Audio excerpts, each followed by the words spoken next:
Hey guys, Fizz here, and I need to talk for a second about the Call of Duty cycle because I simply can't hold it in anymore. This is a topic I've tried to avoid since I started my channel, but it has gotten so out of hand, I need to make a video about this, if only to make myself feel better. So, Call of Duty fanboys have no idea what they want out of their games. There. I said it. They have no clue what they want. I remember last year after Ghost came out, okay? And everyone was talking about what a piece of donkey excrement that game was, and how unplayable it was, and how nothing's changed since 2009, etc., etc., etc. And I will be honest, okay? A lot of the complaints have been justified in the past. Call of Duty hadn't done much to shake up the formula of their games. I mean, Black Ops 2 was the one that took the most of the risks, and even then it didn't even change that much. However, Advanced Warfare came along and pretty much changed everything except the backbone of the Call of Duty franchise.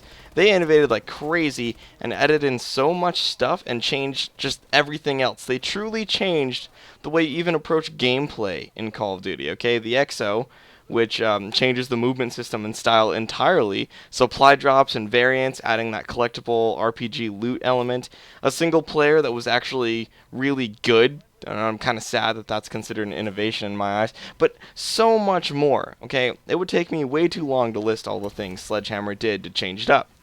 But now that Advanced Warfare is here, everyone's jumping back on that Call of Duty cycle and talking about how trash the game is, and how the changes suck, and we need to go back to the basics, and back to the gameplay from Ghosts, and how Ghost wasn't even a bad game. And these are all the same people who said Ghost was the worst Call of Duty ever, like 11 months ago.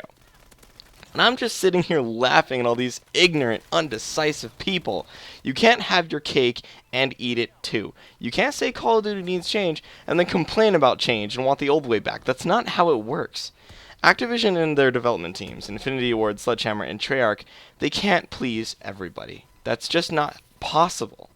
But you guys are making it so much harder on them when you can't make up your minds. First, you complained about them not taking risks. And then when they do, you shoot them down and beg on your knees for them to go back to making the same game every year. And I guarantee Black Ops 3 is going to come out, everyone's going to praise it, and then 5 months later you're going to be talking about how trash it is, and how much better Advanced Warfare is. The same game you're calling the worst CoD ever made now.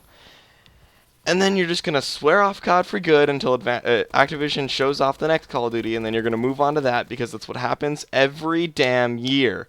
It's like clockwork at this point. I kept silent because for a while the Call of Duty cycle was valid, okay? Ghosts didn't do enough. But Advanced Warfare is innovative, fun, fluid, and quite honestly one of the best Call of Duties ever made. But that is my opinion. However, there is a big difference between legitimately not enjoying a game and following the COD cycle because you're an ignorant and indecisive person. If you're a person like my good pal Delta Elite, who legitimately doesn't enjoy Advanced Warfare, that is fine. I know him personally. He wasn't on the Call of Duty cycle. He wasn't one of the people who wanted change and then complained about change. He simply doesn't like some of the aspects about Advanced Warfare, and that's okay. The point I'm making is that a lot of gamers who only play Call of Duty are ignorant, and they have no idea what they really want out of a game. They simply obey the cycle. Change is good. Let the changes happen. But for the love of God, make up your minds, people.